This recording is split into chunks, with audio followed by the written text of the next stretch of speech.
Cassandra, Juan Rodolfo Wilcock. Desde lejos se ven los estaqueados, los enterrados hasta el cuello en el barro helado, los flagelados. La gruta queda en el fondo de una hondonada pedregosa labrada, según dicen, por la erosión de los glaciares, y situada aproximadamente en el centro del pentágono que forman las 5 ciudades principales de nuestro tetrarcado. No es una gruta, es una casa, pero conserva su nombre de gruta porque Cassandra, en otras épocas, cuando todavía era una escuálida vagabunda, solía refugiarse en una gruta cerca del puerto y con su persistencia de trastornada siguió llamando gruta primero a la casilla de madera que en cierto momento le instaló el arcontado de entretenimientos y luego la espléndida casa, templo, que su popularidad vertiginosa no tardó en exigir. Los turistas del Asia Menor, de Sicilia y de Egipto vienen a visitar nuestro país, exclusivamente atraídos por la fama de Cassandra. Afluyen en multitud, aún sabiendo que muchos no volverán, o volverán esclavos de sus esclavos, o inválidos, o ciegos. Hasta se murmura que la Capadocia no nos declaró la guerra porque su rey no quiso ofender a Cassandra, como si algo pudiera influir sobre sus decisiones. Casi todos mis parientes están de acuerdo en afirmar que Cassandra es extranjera, pero allí termina el acuerdo porque todos le atribuyen nacionalidades diferentes. Generalmente basan sus argumentos en los defectos de pronunciación y en los giros foráneos que tanto suelen elogiarle a algunos admiradores interesados. Este razonamiento es por supuesto discutible porque nadie ignora que Cassandra sería capaz de cualquier extravagancia con tal de llamar la atención. Además, pocos pueden jactarse de haberla oído y menos de haber comprendido lo que decía. Mis cuñados consideran denigrante que una extranjera nos subyugue hasta este punto. Salvo el más alto, que prefería enojarse con toda la familia antes de admitir que una compatriota nacida en una de nuestras 5 ciudades pueda arrogarse semejante preeminencia sobre sus connacionales. Cassandra, desde las tinieblas de su demencia, conforma a todos, desconcertando a todos. Es así como varios profesores de la universidad aseguran haberle oído pronunciar breves frases y hasta poemas fragmentarios en el dialecto desaparecido de los primeros pobladores de Grecia. Se ha comprobado también que por lo menos una vez habló el idioma de los persas, lo que hace suponer que aún sus frases más incomprensibles corresponden sencillamente a idiomas desconocidos para nosotros, pero existentes o tal vez desaparecidos. Cuando era una mendiga loca que erraba por nuestras calles, nadie se interesaba en sus jergas de solitaria. Hoy se escriben libros y tesis de doctorado sobre sus modalidades lingüísticas, porcentaje de vocales abiertas, inflexiones asiáticas, cantidad y altura de las sílabas, etc. Ninguno de estos estudios concuerda con ningún otro, y esta es tal vez la casualidad más notable de Cassandra. Suscitar opiniones que nadie comparte, que nadie quiere ni siquiera escuchar, mucho menos leer. Pero más importante que lo que dice es lo que hace. Mis tíos más malévolos afirman que Cassandra sabe perfectamente lo que hace. Tal vez sea cierto, pero entonces no se explica que nadie, absolutamente nadie, haya sido favorecido de una manera constante por sus decisiones. Favorecidos los hay, pero basta un examen fugaz para demostrar que sus favores son tan intermitentes y tan ajenos a sus propias previsiones o a las previsiones de los demás, que hoy costaría bastante encontrar una sola persona sensata que se declare capaz de presentarse ante nuestra pitonisa sin temor. El temor de volver a las Galias convertido en industrial o de emigrar a Chipre ladrando como un perro.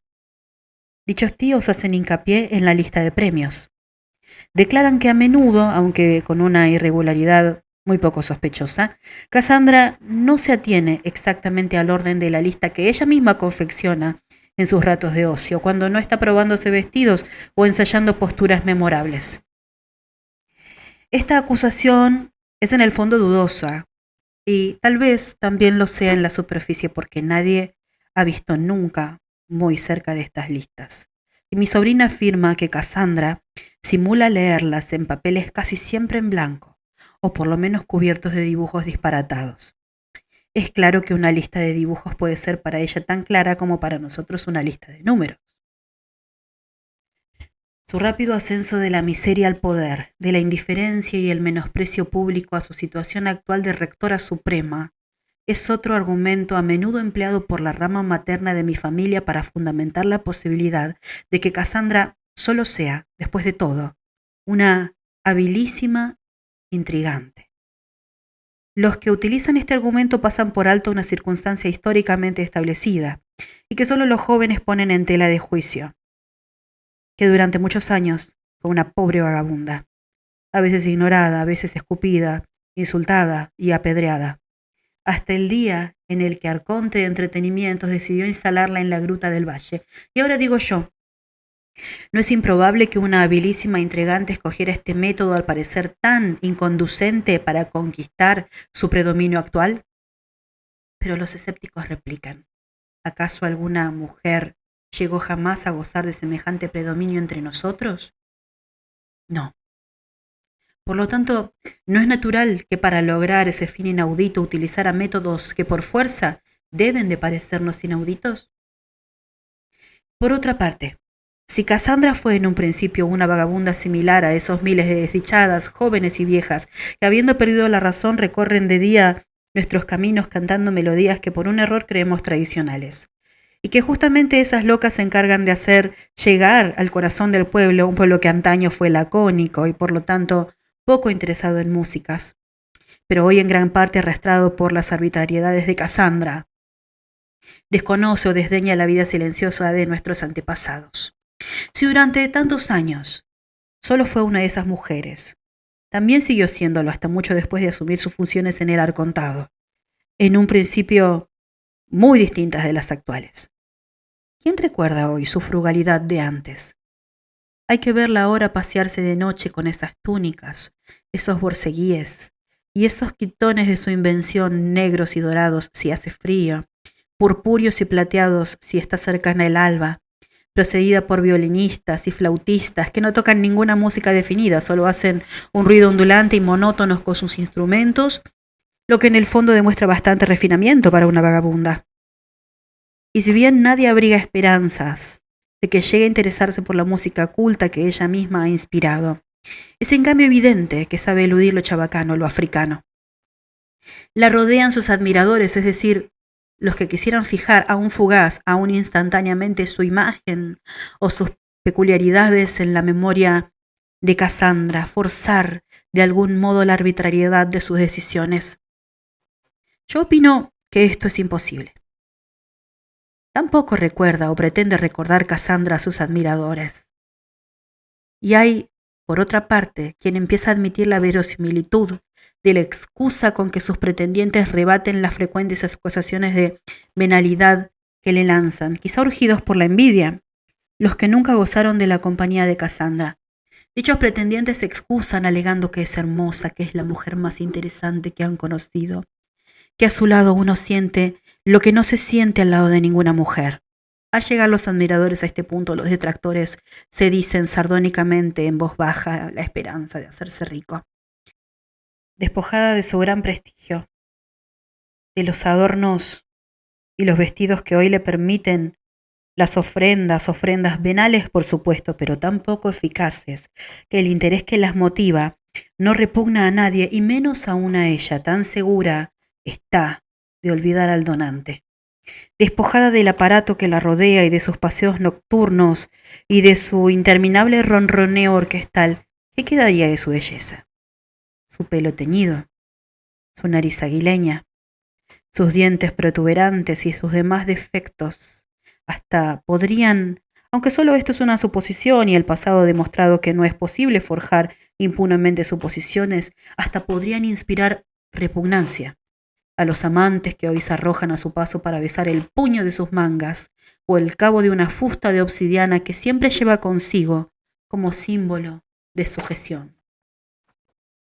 Mi padre dice, Cassandra es inagotablemente poderosa porque es inagotablemente injusta.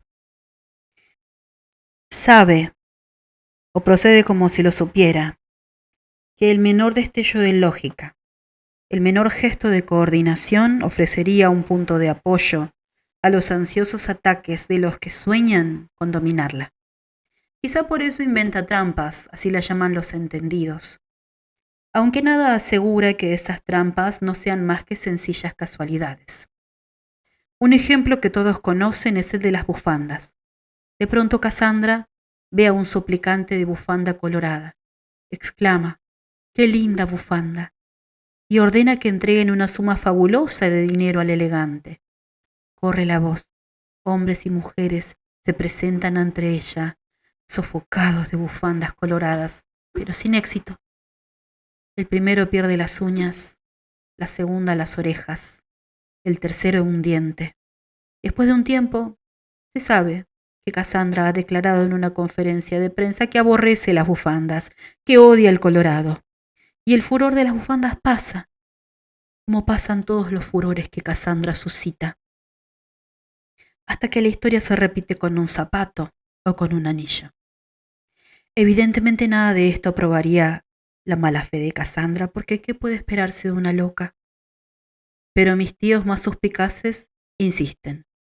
Alguna regularidad hay en sus caprichos. Si pudiéramos descubrirla, Cassandra y sus tesoros serían nuestros. Hablar de sus tesoros no es decir que Cassandra sea muy rica. Es cierto que las ofrendas particulares que recibe son a veces valiosas, pero ella las gasta inmediatamente en locuras y trapos. El resto pertenece al arcontado de entretenimientos. Todas las noches ingresan los sótanos de la Pentápolis las joyas, cheques, monedas de oro y mantos de piel que Cassandra arrebata a sus visitantes. Por otra parte, las riquezas no le interesan, solo goza con el poder, con la arbitrariedad. Antes, los pagos se efectuaban únicamente en efectivo o mediante objetos de valor. Pero hace algunos años Cassandra decidió ampliar los límites de solvencia de los suplicantes. Esta medida, ruidosa y explícitamente considerada como un beneficio singular que la pitonisa confería a la comunidad, es en el fondo el argumento más poderoso de algunos hermanos míos, no todos. Las 6 mayores afirman que la perversidad de nuestra grande mente es calculada, pero los 2 menores replican que es muy probable que la medida haya surgido directamente del arconte de entretenimientos y que Cassandra, siempre ansiosa de figurar en primer plano, haya luego resuelto apropiársela. La franquicia concedida fue la siguiente: que los suplicantes insolventes pudieran pagar con castigos y torturas corporales. Algunos creyeron que esta novedad reduciría el número de suplicantes porque era previsible que Cassandra se complacería en distribuir heridas, dislocaciones y aún crucifixiones con la misma serenidad con que antes distribuía la miseria y la opulencia. De ningún modo disminuyó, es verdad, el número de suplicantes adinerados al comprobar que ciertos castigos equivalían a la deshonra o a la muerte. Pero surgió en cambio una muchedumbre de pobres, los que no tenían nada que perder, salvo un cuerpo habituado a la desdicha. Para ellos, la mera posibilidad de un cambio inesperado de fortuna y posición social representaba realmente el regalo que Cassandra alega habernos concedido. Estos infelices constituyeron inmediatamente su vivero más propicio de hecatombes. ¿Cuál es el origen? Mi novia me pregunta a veces de este enajenamiento universal que impulsa a los hombres a abdicar de su destino ante el ruedo orlado de púrpura de Cassandra. Semejante tributo a la locura, ¿no nacerá acaso de un íntimo repudio de la justicia, de un afán eterno e intermitentemente resurgente de injusticia y desorden que en otros tiempos se explayaba en guerras y crímenes, y que en estos lustros de paz y de decencia busca inconscientemente las desilvanadas sentencias de Cassandra, sus gritos, sus premios y sus castigos para que el rayo rejuvenecedor del azar golpee el metal de sus engranajes y acelere su marcha tediosa? Nuestro país se rige mediante leyes muy estrictas. Puede decirse que todo acto cuyas proyecciones emerjan del círculo familiar es juzgado ya sea por el tetrarcado o por la opinión pública. Y todo castigo acarrea consigo la vergüenza del castigo, lo que origina vidas enteras de virtud, sobre todo en aquellos que temen más la venganza que el castigo. Son estas las víctimas ineludibles de Casandra, porque su arbitrariedad les concede castigos sin vergüenza, hartos de virtud falsa, se ofrecen al capricho de la sibila con un ardor y una sumisión que no entenderán nunca los virtuosos innatos, ni los pecadores innatos. Ingenioso tetrarcado el nuestro, dice mi madre, que sabe ofrecer a sus súbditos neuróticos el desahogo de una pena honrosa. A veces, cuando nos reunimos todos los parientes para celebrar algún acontecimiento, nuestra única diversión después de un almuerzo abundante consiste justamente en quedarnos mirando en silencio y durante horas enteras, desde la galería de nuestra vieja casa familiar, los 5 caminos por donde andan tumultuosamente las multitudes hacia la gruta.